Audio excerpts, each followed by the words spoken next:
आप देख सकते हैं कि यह वही चर्चित मकान है जिसकी चर्चा आज कौशाम्बी के इस भरवारी कस्बा से लेकर के उत्तर प्रदेश की राजधानी लखनऊ तक है। और इस पूरे मामले का संज्ञान उत्तर प्रदेश के मुख्यमंत्री योगी आदित्यनाथ जी ने लिया है। आप इस घर में रहते हैं? जी। जबरन कब्जा किया? तो कभी रहते नहीं थे यहाँ, कभी नहीं रहे, कभी हम नहीं देखे उनको। आशीष भैया, कई गंभीर धाराओं में मुकदमा लिखा गया है। भैया ये बहुत बड़ा राजनीतिक स्टंट है। हमारे घर में हमको बाहर करके दूसरे लोगों ने कब्जा कर लिया है। मालिक क्या कैलाश का कब्जा कराने आए थे या संजय भैया आए थे? सुधीर भैया, क्या है, आप पूरा एकदम क्लियर बता दीजिए। एक एक बात सारे लोग जानना चाहते हैं क्योंकि बड़ा हाईलाइटेड मामला है। आप बता दीजिए पूरा मामला क्या है। 25 साल से तो यहाँ रही नहीं, तो रही कब है? बगल में मेरी दुकान है। दर्जनों की संख्या में स्थानीय लोग मौजूद हैं। साथियों, मेरे पीछे आप जो मकान देख रहे हैं लगभग 12 बाई 40 का, यह वही मकान है जिसमें उत्तर प्रदेश के मुख्यमंत्री योगी आदित्यनाथ ने जबरन कब्जा करने के आरोप में मुकदमा लिखाने का आदेश दिया था। और उसके बाद कौशाम्बी की कोखराज पुलिस ने 7 लोगों के खिलाफ कई धाराओं में मुकदमा पंजीकृत कर लिया है।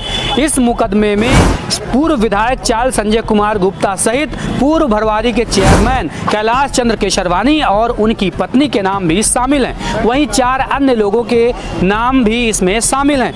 आज हम इसी पूरी घटना की सच्चाई जानने ग्राउंड जीरो पर आए हैं और कौशाम्बी लाइव आज इस पूरी घटना को सच और झूठ क्या है इसका पर्दाफाश करने वाला है, क्योंकि हम यहाँ पर तमाम लोगों से बातचीत करने वाले हैं। हमने सबसे पहले राज दुलारी से मिलना चाहा और उनका दुख दर्द जानना चाहा, लेकिन यहाँ पर आकर लोगों से पता चला कि वह यहाँ रहती ही नहीं है और कई सालों से यहाँ नहीं रहती हैं। फिर हम तमाम यहाँ के जो लोकल लोग हैं इन लोगों से हम बातचीत करने वाले हैं और यह जानने का प्रयास करेंगे कि आखिर इस पूरी घटना की सच्चाई क्या है। भाई साहब, क्या नाम है आपका? अजय कुमार। इस मकान को लेकर मुकदमा लिखा गया है जिसमें 4 लोग हैं और 3 बड़े नेता हैं। क्या पूरा मामला है यह बताइए। मामला ये सर ऐसा है, ये पारिवारिक मामला है, हम लोगों को बंटवारे का मामला है। वो राज दुलारी जो है वो पहले वो अपना दोनों मकान बेच के चली गई है, जो कि यहाँ सिर्फ एक मकान है, उसमें हम 4 भाई का हिस्सा है। आरोप लगाया गया वो जबरन कब्जा करा करके दूसरे के नाम बैनामा करा। नहीं, इसमें हम खुद रहते हैं, हम 4 भाई का हिस्सा इसमें। ये हमारे से कब्जा होगा तो और उनका कोई तरह के रोल नहीं है। तो राज दुलारी जो शिकायत करता है वो आपकी कौन है? वो हमारी एक भाभी थी। अच्छा। हाँ। तो इस मकान में अभी आप लोग रह रहे हैं कि कोई बाहरी आदमी रह रहे हैं? हम लोग रह रहे हैं, कोई बाहरी नहीं, बहुत दिन से रह रहे हैं। हमारा यहाँ जन्म हुआ है, जन्म से ही रह रहे हैं और यहाँ ये कभी नहीं रहे। तो ये कब्जा करने की और जबरन कब्जा करने की और संजय कुमार गुप्ता की एंट्री क्यों हुई? ये जबरदस्ती की बात है, मनगढ़ंत कहानी बनाई गई है।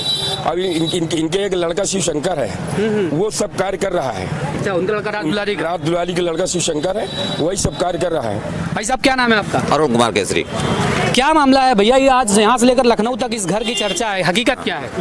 हकीकत क्या, ये इनका पारिवारिक मामला है। सब इसमें अजय केसरी का पारिवारिक मामला है इसमें। तो संजय कुमार गुप्ता और कैलाश चंद्र केशरवानी का क्या रोल है? नहीं, कोई रोल नहीं है। संजय गुप्ता कभी कोई कब्जा करना या कोई ऐसी कोई बात ही नहीं आ सकती। क्या कभी आए यहाँ मौके पर? नहीं, कभी नहीं, सवाल नहीं उठता। उनका कोई रोल नहीं है कि कब्जा किए हो या ऐसा। कभी पूरे भरवारी में किसी के साथ ऐसा नहीं कर सकते संजय गुप्ता या कैलाश चेयरमैन जी हमारे हैं। राज दुलारी ने क्या अपने देवरों के खिलाफ मुकदमा लिखा दिया? हाँ, देवरों के खिलाफ। राज दुलारी के बेटे ये सब काम कर रहे हैं। अच्छा, अपने चाचा के खिलाफ? हाँ, चाचा के खिलाफ खिलाए, जबकि वो लोग कभी रहते नहीं थे यहाँ, कभी नहीं रहे, कभी हम नहीं देखे उनको अपने याददाश्त में। भाई साहब, क्या नाम है आपका? आशीष केशरवानी। आशीष भैया, क्या है पूरा मामला? बड़ा चर्चित है। देखिए भाई साहब, सबसे पहली बात तो ये कि जब से मेरा जन्म हुआ, जब से मैंने होश संभाला जी, इस परिवार के अलावा इस मकान में कभी कोई नहीं रहा। तो जबरन कब्जा की बात ये कुछ राजनीतिक माहौल का इस्तेमाल किया जा रहा है। सब समाज के सब व्यक्ति, माननीय श्री कैलाश चंद्र केशरवानी भूतपूर्व चेयरमैन, बड़े भाई संजय भैया, कभी ऐसा कोई रोल ही नहीं रहा कि इन लोगों ने कभी कोई गंदा काम किया हो। ये पूरी भरवारी समाज उनके फेवर में है। आप किसी से पूछ लीजिए, एक चाट वाले, पान वाले, किसी भी दरवाजे आप जाएंगे, कोई सब व्यक्ति इनके खिलाफ कभी नहीं बताएगा। कभी इनका गंदा काम ही नहीं रहा ऐसा। आशीष भैया, कई गंभीर धाराओं में मुकदमा लिखा गया है। भैया ये बहुत बड़ा राजनीतिक स्टंट है। ये किनका हाथ है ये तो संजय भैया, माननीय कैलाश जी तो इसको पता लगा ही लेंगे। समाज के बीच में बहुत बड़ा दुष्प्रचार हुआ है एक सम्मानित व्यक्तियों को बदनाम करने के लिए, चाहे बड़े भाई संजय भैया हो और चाहे माननीय कैलाश चाचा जी हो। भैया क्या नाम है आपका? शशांक सर। क्या कहेंगे इस पूरे मामले को, जिस तरीके से हाईलाइट है, मुकदमा लिख गया है, पुलिस कार्रवाई कर रही है, हकीकत क्या है उसमें? हकीकत यही देखिए, सबसे बड़ी बात तो ये पारिवारिक मामला है, ये सभी लोग जान रहे हैं। और रही बात उनकी राज दुलारी और उमा शंकर का, तो आप विश्वास मानिए कि हमको तो याद, हम तो देखा ही नहीं होंगे उनको। अच्छा। हाँ, और उनके लड़कों को तो कोई पहचानता, और खड़े भी हो जाए तो कोई नहीं पहचान पाएगा, राज दुलारी स्वयं आ जाए तो कोई नहीं पहचान पाएगा। सूत्रों से पता चला कि वहाँ ये कह रही थी कि हमारे घर में हमको बाहर करके दूसरे लोगों ने कब्जा कर लिया है, ये आरोप है। गलत तो ठीक है, मान लीजिए वो ऐसा कह रही, तो फिर मान लीजिए क्या कैलाश क्या कब्जा कराने आए थे या संजय भैया आए थे? ये कहना है उनका कि ये सब लोग शामिल थे। न कोई, अरे कोई शामिल नहीं है, जबरदस्ती की सब बातें, मनगढ़ंत बातें हैं। मनगढ़ंत है बिल्कुल। भैया क्या नाम है आपका? सुधीर केसरवानी। सुधीर भैया क्या है, आप पूरा एकदम क्लियर बता दीजिए। एक एक बात सारे लोग जानना चाहते हैं, क्योंकि बड़ा हाईलाइटेड मामला है। आप बता दीजिए पूरा मामला क्या है। पूरा मामला कुछ नहीं है सर, वो अपना जो भी है उनको भाई भाई का मैटर है। संजय जी हमारे सब लोग हैं, राजनीति से प्रेरित होकर लोगों ने उनके खिलाफ इस तरीके की साजिश रची है। और कैलाश जी जो इस तरीके का काम नहीं करते हैं, वो सामाजिक आदमी है। लड़ाई झगड़ा कहीं होता है तो लोग उसको सुलह करा देते हैं। और केसरवानी बस्ती है, केसरवानियों में उनकी अच्छी छवि है, उनकी छवि धूमिल करने के लिए लोग ऐसा कर रहे हैं। लेकिन बताया जाता है कि राज दुलारी रोते हुए सीएम योगी से कही है कि हमारे घर को जबरन कब्जा कर लिया गया, हमें भगा दिया गया, हम रोड पे रहने को मजबूर हैं। नहीं सर, 25 साल से मेरी बगल में दुकान है, क्योंकि 25 साल से तो यहाँ रही नहीं, तो रही कब है? 25 साल से तो नहीं निकाला गया। उनका घर कहीं और है। अब उनका घर कहीं और, बाहर रहते हैं वो। अच्छा। तो अब उनको यहाँ पे कैसे 25 साल से हम बता दें सर कि वो 25 साल में बगल में मेरी दुकान है, तो वो यहाँ तो रही नहीं 25 साल से। तो अब क्या उनको ये बताना, ये तो झूठ बात है। अच्छा, तो कुछ लोग बता रहे हैं कुछ घर बेच के चले गए, क्या क्या? हाँ, कुछ अब घर जो बेच के गए हैं वो आपके पास जो भी कागज है वो आपके देवर के पास है, जो कि आप उनसे ले सकते हैं और देख भी सकते हैं। साथियों, इस घर में जो अभी रह रहे हैं वर्तमान में, वो भी हैं, इनसे बात हम हालांकि कर चुके हैं। आप इस घर में रहते हैं? जी।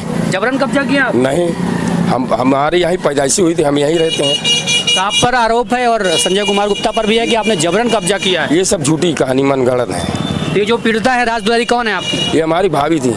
अच्छा, भाभी हैं। हाँ। भाभी ने आपके खिलाफ मुकदमा लिखा दिया? हाँ, जबरदस्ती लिखा दिया, कोई मतलब नहीं है। जो कि इसमें इनका ये अपना हिस्सा लेके चली गई और बेच भी दी। इलाहाबाद नैनी डांडी में रहती हैं, वहाँ वहीं अपना बनवा के रहती हैं। तो क्या मनसा है इस तरह का कृत्य करने की? ये अपना मनसा क्या, इनका फालतू काम है, आप 20 साल से कर रही हैं। जिनके इसमें हमारे माता जी का भी वो जिला प्रोशन अधिकारी इलाहाबाद में इनका बयान हुआ है, और 20 साल पहले। और वहाँ से बयान होकर के माता जी का बयान होकर के वहाँ सब वो हुआ है।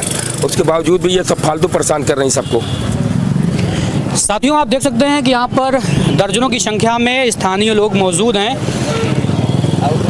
और सभी का लगभग यही कहना है कि यहाँ पर ना राज दुलारी रहती हैं, ना संजय कुमार गुप्ता और कैलाश केसरवानी और उनकी पत्नी का कोई इस मामले में रोल है। जो इस यहाँ पर रह रहे हैं वो राज दुलारी के देवर रह रहे हैं और उनका कहना है कि राज दुलारी पिछले 20 सालों से उनके जो बेटे शिवशंकर हैं वह लगातार इस तरह का प्रार्थना पत्र देते चले आए हैं, इस तरह का परेशान कर रहे हैं। और इसमें कहीं दूर दूर तक ऐसा कोई मामला नहीं है कि जहाँ पर इस जबरन घर कब्जा करने और जबरन किसी दूसरे के नाम बैनामा करने जैसी बात हो।